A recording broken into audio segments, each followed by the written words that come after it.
So thank you all for being here today on this wonderful, beautiful day. We're so excited that the sun is shining.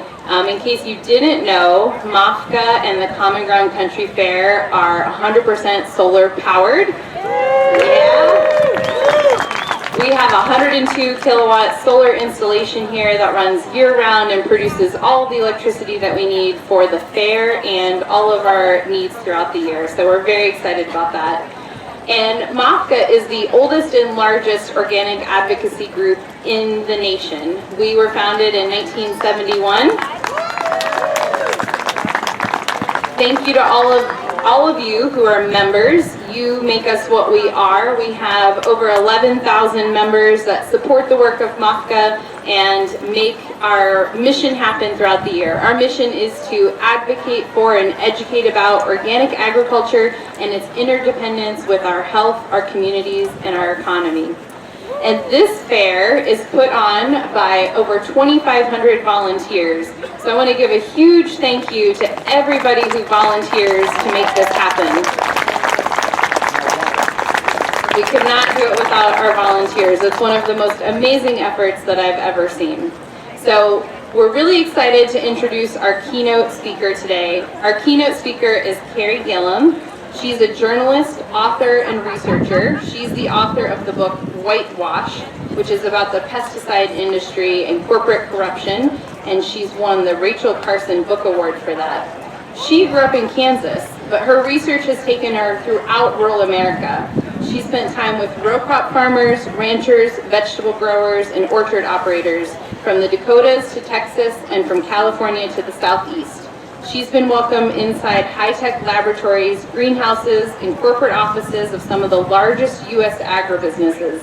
And she has spent countless hours interviewing key U.S. regulators, lawmakers, and scientists. With years of this behind-the-scenes reporting, she has developed deep insight into the risks and rewards of the modern-day food system and hopes to share that knowledge with others who care about the food they eat and feed their families.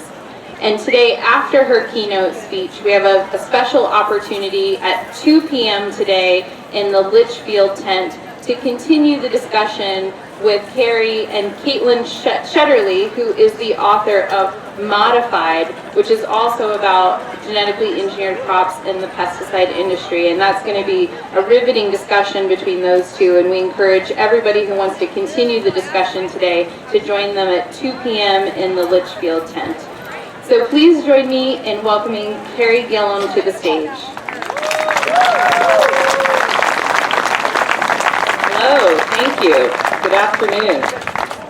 I have to say, I am so grateful to be here. I feel lucky to have been asked to do this keynote. I haven't been to Maine since I was a little girl. Between the ages of 4 and 8, my family lived in Framingham, Massachusetts. And my parents would often bring the family to Maine, if we had a long weekend or a vacation to go camping or hiking or just to enjoy, the beauty of this. So I've long had these really wonderful memories of Maine, but I haven't been back until now. So I was very grateful to get the invitation, and especially to be here at this event. I mean, I did not know what this was. It's amazing. To see this level of engagement and education and just support and action around trying to create a more sustainable and healthy future for our kids. So I feel grateful. I applaud all of you, and I'm expecting to learn a whole lot this weekend. So as Sarah said, I'm a journalist. I've been one for 30 years, more than 30 years. I spent most of my career with Reuters International News Agency, and I did a lot of what reporters do. I chased chaos to a certain degree. I covered, floods and the aftermath of terrible, destructive tornadoes and hurricanes. Like I was down at Hurricane Katrina and saw all of the death and devastation. I've been in the middle of riots and covered shootings.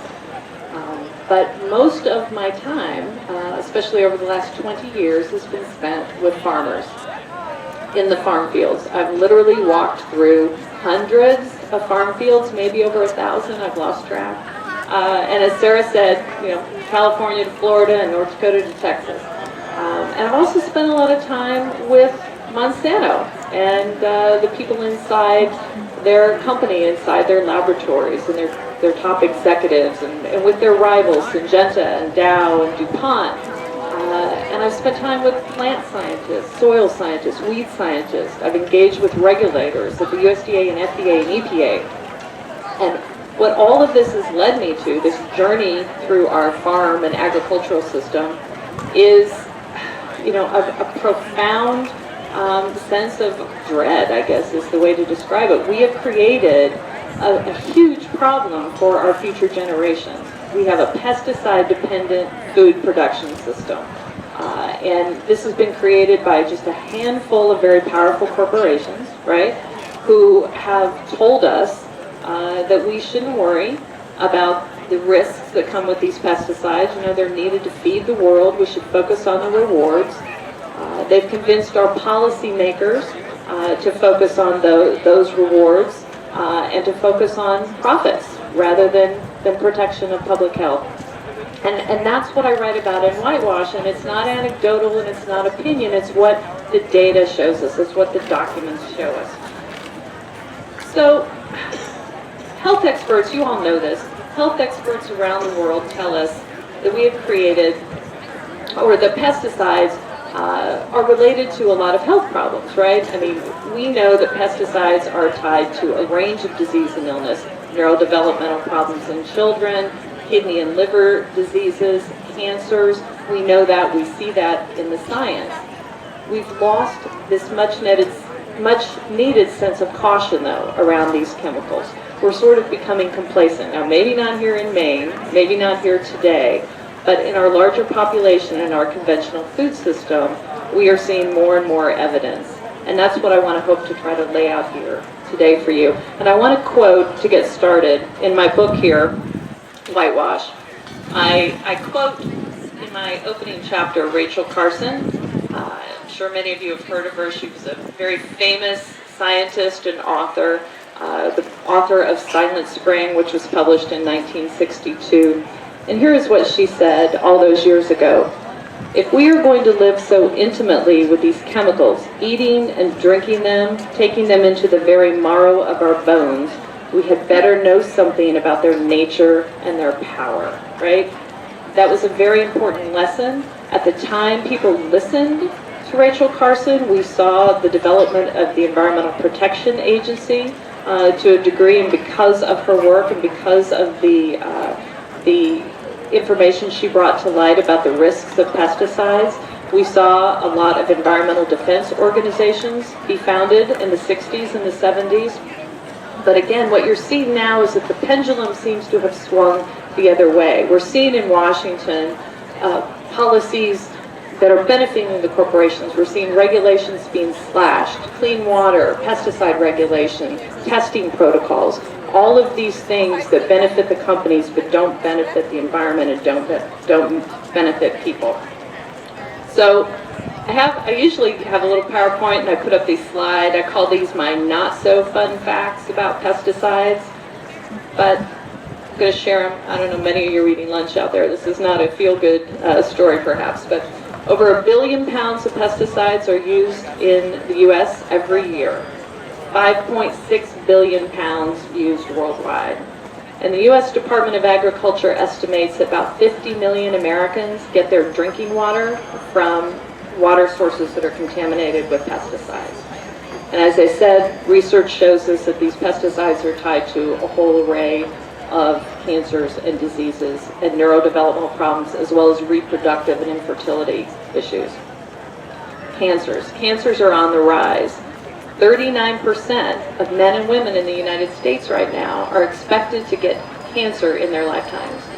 39% of people. That just seems outrageous to me. That doesn't bode well, right, for my children or your children. More than 600,000 people are expected to die this year from cancer in the United States. More than 1.6 million are expected to be newly diagnosed with cancers. And cancer rates in children, pediatric cancers, are on the rise. We have, in children under 5, rates are climbing for leukemia, brain tumors, and rare liver tumors. This is all data that you can get from the National Cancer Institute. It's really alarming. But what we're seeing, and if you think about what you watch on television, you see all these advertisements all of the time, right? Pharmaceutical companies, we should live with cancer. We should drug ourselves to feel better after cancer treatments. We can cut off a breast, or a body part. We can get radiation. We can live with cancer. And again, it doesn't seem like the right message, but that's the message that we're getting over and over and over again. The National Toxicology Program in 2016 put out a report, and I spend a lot of my time going through these government reports. It's very tedious reading, but this one really struck me because they said, yes, cancers are on the rise. We know there are an array of different factors that can contribute to cancer in different individuals, but we know that pesticides are one of them, and we know that we can do something about pesticides. And the National Toxicology Program says if we want to reduce cancer incidence, one of the things we could and should do is be addressing these environmental contaminants like pesticides and our exposures to those. So how many different pesticides are used in conventional agriculture? Anybody have a guess? No? 450 is what our USDA tells us. 450 different pesticides, fungicides, insecticides, weed killers that routinely can be used in growing our food and leave residues of those pesticides in our foods. Atrazine is one that you probably have heard about, familiar with. It's a weed killer. Atrazine, scientific research ties it to birth defects, low fetal birth weight.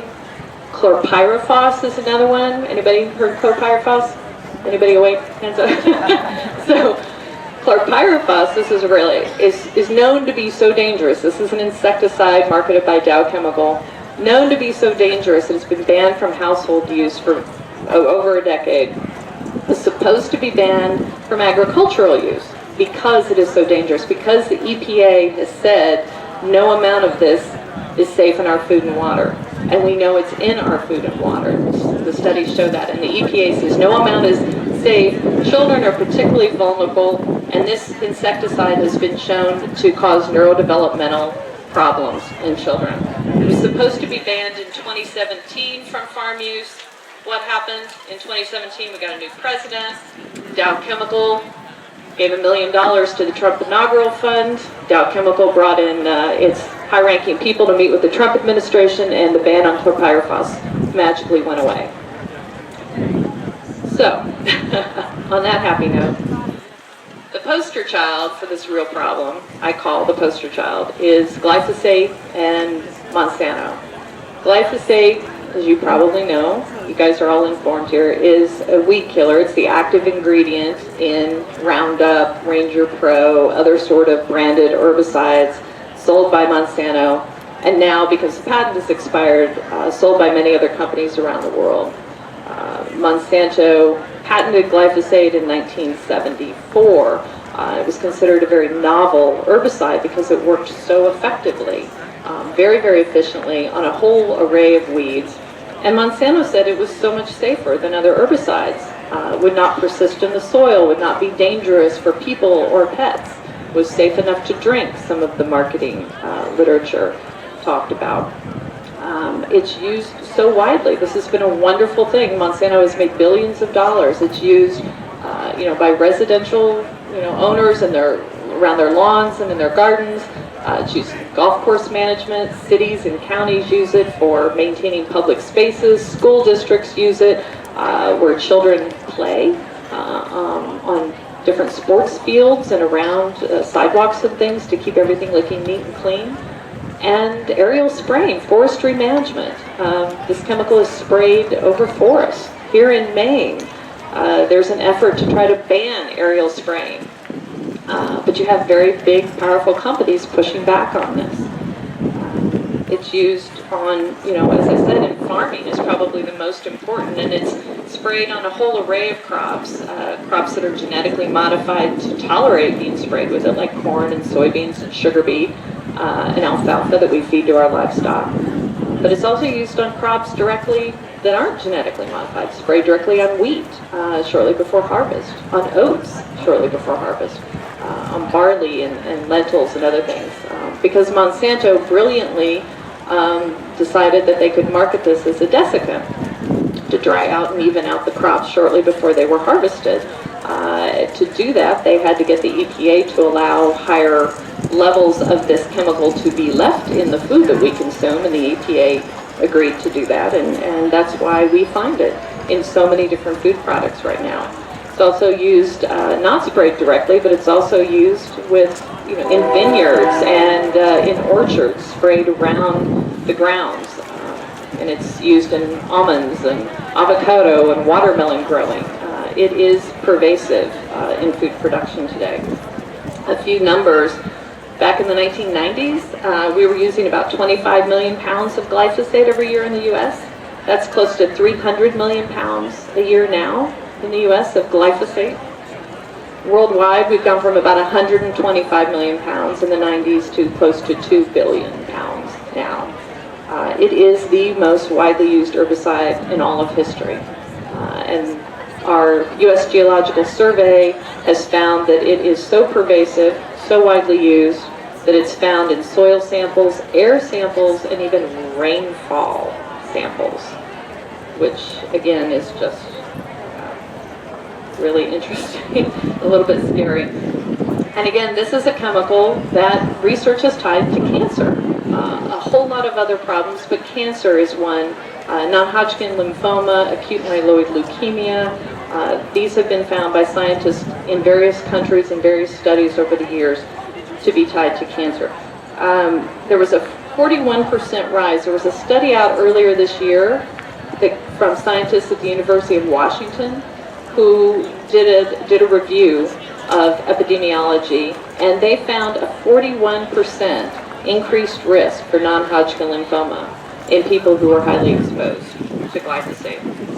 Now, because this is so pervasive and so widely used, you would think that our FDA and our USDA would be doing residue testing.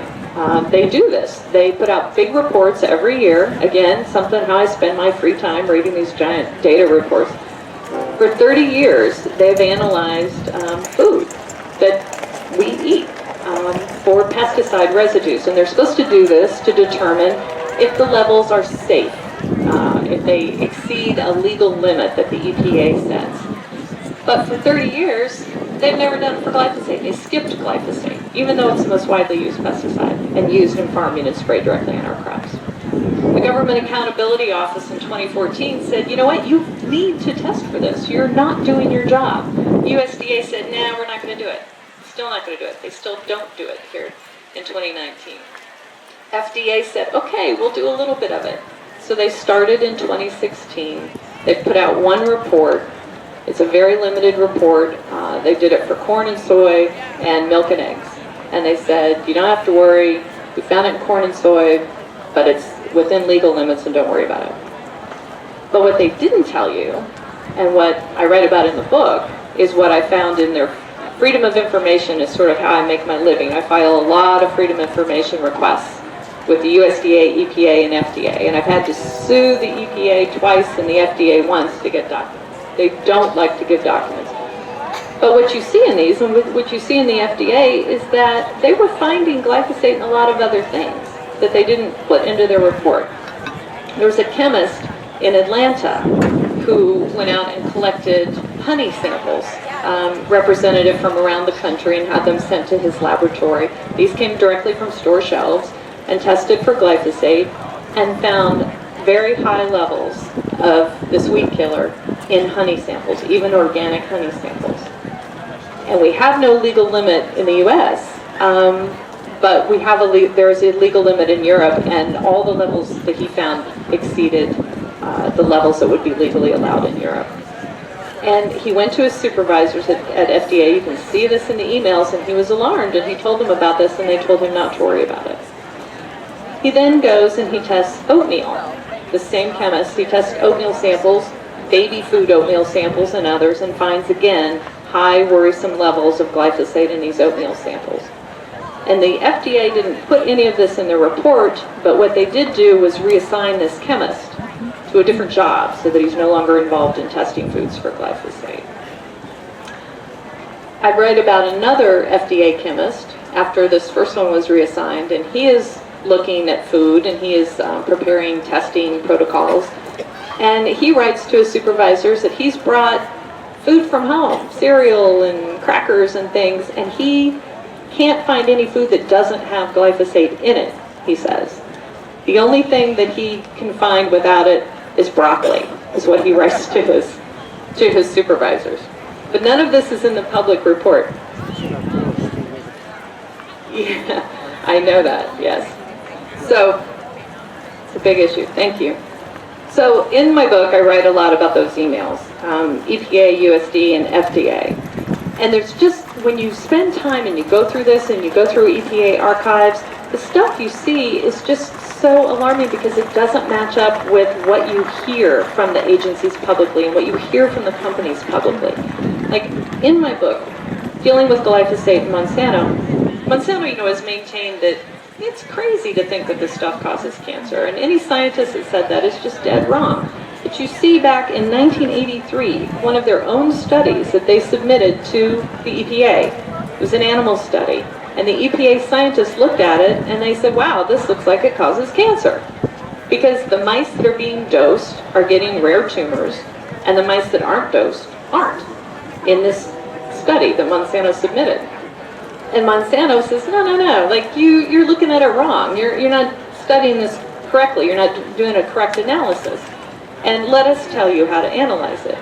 And you see these documents and these emails back and forth over, it was like 7 years that they go round and round and round, and EPA eventually asked Monsanto to redo the study, and Monsanto says, not going to do that. That's not going to happen. And eventually what happened is that the EPA managers overruled their own EPA scientists, and they set the classification as not likely to cause cancer for glyphosate, which allowed it then to be used to this degree and sprayed directly on all of our food crops, or many of our food crops. So that was a crucial finding. And again, you see corporate profits put in priority over public health. And one of the EPA scientists even wrote that in an email to Monsanto. He said, it's not my job to protect you. It's my job to protect the public. But that's not how it ended up. So all of this research over these years in the 80s and the 90s and the 2000s that tied this chemical glyphosate to cancer, eventually all of that was looked at by this group called the International Agency for Research on Cancer, IARC. It is part of the World Health Organization. It's made up of independent scientists who are brought in to analyze substances that are widely used and for which there is a suspicion that they may cause cancer. And this group came together in March of 2015, looked at epidemiology, toxicology, mechanistic data that had been conducted on glyphosate over the years, and they assigned it a classification as a probable human carcinogen. And they found a specific association to non-Hodgkin lymphoma. So what that did, Monsanto flipped out and said, you're corrupt scientists, that's junk, you're politically motivated. They set about to destroy the credibility of these scientists. And what happened in the meantime, I'm sure you all know, people started filing lawsuits. People who were dying of non-Hodgkin lymphoma who've been spraying Roundup in shorts and sandals because they thought it was so safe, started suing Monsanto. And we now have over 18,000 people who have filed lawsuits that are making their way through the courts right now. And they're alleging that Monsanto knew about these risks and hid the risks for many, many, many years. And you may have read about it in the news. There have been 3 trials so far. Juries have awarded over $2 billion in damages. Most of that punitive damages, because the degree of conduct and the practices and the tactics that Monsanto is engaged in, like trying to discredit the international cancer scientists, the evidence has come out shows that they have been working to do this for decades. And many of my talks, I call it Decades of Deceit, because that's what we see. And one of the ways that we've been able to see that is through discovery documents. You see part of it in the Freedom of Information documents I've gotten, but you really see it in the discovery documents. Because Monsanto's been sued, they've had to turn over internal marketing reports, scientific reports, sales strategy reports, 10 million pages, roughly, that they've had to turn over. Most of them, the company has argued to keep sealed. So the lawyers for the plaintiffs see them, but I can't see them and you can't see them. But several hundred have come out, and they show very clearly that this company has worked really hard for 40 years to hide the evidence, to harass scientists, to try to discredit me and other journalists and scientists and everyone and anyone who is trying to just look at the science and talk about it. So when you put all these together, the internal FOIA documents from the agencies and Monsanto's documents, I'm trying to give you a few bullet points here. So you see that they have been ghostwriting scientific papers. There are several examples of papers that are in the scientific literature, including ones that our regulators rely on for classifying it is not likely. You see them talk internally about ghostwriting these things, doing the writing, but paying outside scientists to edit and sign their names so that it will appear to be independent of Monsanto. Because if it appears to be independent, you're more likely to believe it, right? Or you're more likely to think it has credibility. If you knew Monsanto wrote it, you might be a little more skeptical. They talk about that. There's one from a scientist named Vicini. I'm not sure if I pronounced that right, but he's writing to his colleagues that he's put together a paper about the safety of GMOs for consumption by livestock. And he's put together this paper, but he can't figure out who's going to be the author on it, because it would look a lot better if it didn't look like it came from Monsanto. But he can't find any scientist who's willing to put their name on something they didn't write, is what he says in this email, and he's very perplexed about how to get around it. It was a routine practice, it looks like from these emails, for Monsanto to manipulate the scientific literature. You also see it's not just scientific literature, it's articles and op-eds and things in like publications, USA Today, Forbes magazine. You see an example of an academic who was writing a lot of things in Forbes magazine and about the safety of GMOs and the safety of glyphosate and how crazy these cancer scientists were. Well, we see in these internal emails that Monsanto PR team was writing these pieces for this academic. And who would know? The public would never know this. You see them doing this for articles on WebMD, for all through social media, on Twitter and Facebook. You see them recruiting mommy bloggers and nutritionists and dietitians and people who are going to take the messaging from Monsanto's PR team and put it out there and look like it's independent of them. You also see the formation of front groups. The Monsanto has worked to fund. There's one called the American Council on Science and Health, which doesn't that sound really legitimate and wonderful? They published a lot of pieces in USA Today. Some of their scientists are quoted, in big news outlets as an authentic scientific organization. But you see in these emails that Monsanto is sending them money. And there's a tit for tat going on here, and you see them, ACSH, saying, hey, we need more money, and look at all these great things we're doing for you. And you see Monsanto saying, yeah, you're not going to get a better value for your dollar than ACSH. And all of that is designed to do what? Deceive, right? Deceive the consumer. Monsanto could put this messaging out on its own, but it knows people will take it skeptically. But if it comes from a third party, somebody with a really important name, like Academics Review or American Council on Science and Health or Genetic Literacy Project, all of these organizations and many more are being funded and directed by Monsanto and the agrochemical industry to put out information to confuse and conceal the truth from farmers and consumers and policymakers. Gosh, I've written a whole book about that. I could go on and on. I don't want to bore you with this, but we've seen also academics, again, and this came from open records requests. This isn't anything that's out there, that's publicly available. Many academics around the country at different universities are taking funding for their programs from Monsanto and other companies, and then they're taking direction as well, and they're collaborating on PowerPoints and what they should be saying to students. They're writing policy letters, or actually signing their name on policy letters that are written by Monsanto. We have one email from a professor was from the University of Illinois, and he was going overseas to speak. And you see him writing to Monsanto, remind me, where am I going, who am I speaking to, and what am I talking about? I mean, that's the level of control and collaboration that has been going on behind the scenes. They give these people direction to attack. They call them third parties, third-party engagement, not only to promote their products, but also to attack and try to discredit and try to harass. And I just found out in August that I knew I had been targeted for a long time, but I found out in August through a new release of internal documents that they really didn't like this book coming out. They had a spreadsheet. It was under Project Spruce, Carey Gillam book action plan. They had 20 different line items. They had a consulting company in Washington, D.C. And what they talked about doing was getting negative book reviews written by third parties that could get posted. And this was all before the book came out. They're planning this. So I don't even know if they've read it, probably not. And they talk about getting SEO, where they could manipulate Google searches so that if people type in my name and type in glyphosate, that they're going to get, Monsanto's view of the book. They're going to get a lot of negative information. And they talked about ways to sort of take me down on Twitter and social media and Facebook and all that sort of thing. And I've learned, man, Twitter is an ugly place.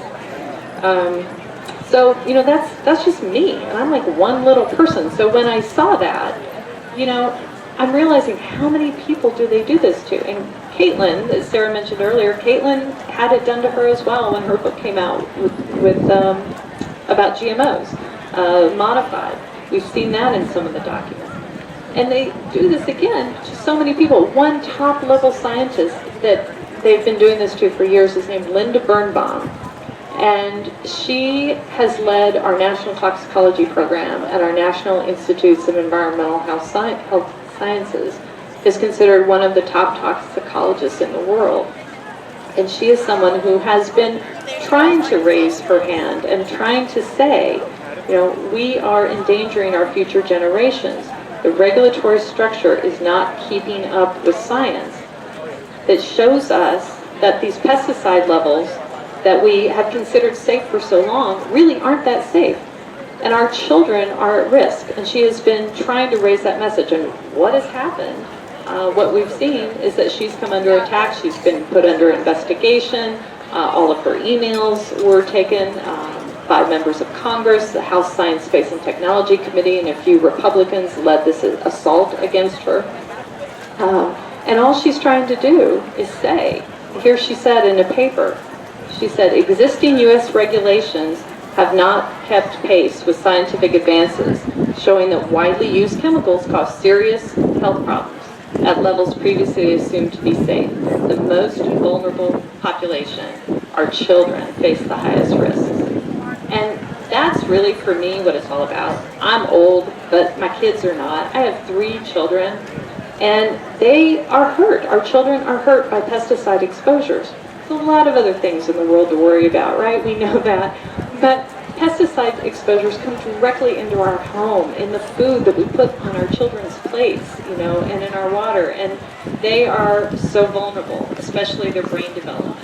And what we need to understand is that this world we've created, or we've allowed these corporations to create, is awash in pesticides right now. And there are numerous studies coming out. The American Academy of Pediatrics has warned about pesticide exposures. They're saying that epidemiology evidence demonstrates association between early life exposure to pesticides and pediatric cancers and decreased cognitive function. That's from the American Academy of Pediatrics. But our regulators aren't listening to this, because what we're seeing is that the companies continue to go, especially Monsanto, back to the EPA and say, we need higher levels of these pesticides to be considered legal in our food. And the EPA continues to say, okay, and let's not worry about it. I want my children to live long, healthy lives. I don't want them to be part of the 39%, but I don't think those odds are very good. I expect everybody here, knows somebody who has cancer or has had cancer themselves. It's come really close to home for me. So this is why I'm concerned. This is why I do. This is why I stand up here. I'm a journalist. I'm not supposed to stand up here. I'm supposed to sit down there and take notes. But that's why I'm here. Another quote from Rachel Carson as I wrap up. This is a good one. She says, "If having endured much, we have at last asserted our right to know, and if by knowing we have concluded that we are being asked to take senseless and frightening risks, we should no longer accept the counsel of those who tell us that we must fill our world with poisonous chemicals. We should look about and see what other course is open to us." Right? And that's what you guys are doing here today. And I find that, wonderful, amazing. So, yes, applause for you guys, right? So, 2 shameless plugs. This is how I close. Left Reuters of the end of 2015. I work now for a little nonprofit group called U.S. Right to Know. We spend almost all our time filing Freedom of Information Act requests and working with journalists and others and policymakers to try to share information with them that could be relevant as they are working on laws and regulations. U.S. Right to Know has been targeted and attacked. There are also lovely internal documents from Monsanto about how to take us out and take us down. So they've been working on that. But so far, we're still standing. And then the second book is plug is for my book, Whitewash.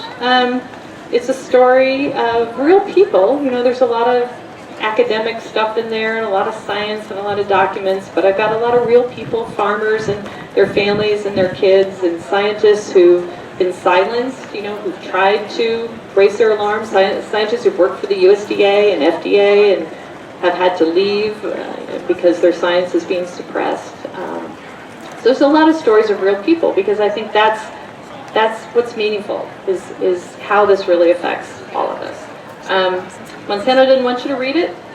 In addition to the spreadsheet, they filed documents in court in the round of litigation to keep it from being introduced as evidence, which I love that. I think that's a great selling point. But that's it. I mean, this book, again, I said it's about real people, and the bottom line of it all is that we are putting our health and our environment in danger when we allow these companies to control Washington, to control public policy, to control what's in our food and what we feed our children. The future of our children is in danger. The big chemical companies tell us not to worry as they count their profits. But I'm trying to make the case that we should care, we should worry, and we should try to do something to change that course. When I talk about my book and I do this sort of talk, I say it's not a feel-good story, definitely not, but it's one that has to be told. And I thank you for letting me tell it today. Thank you.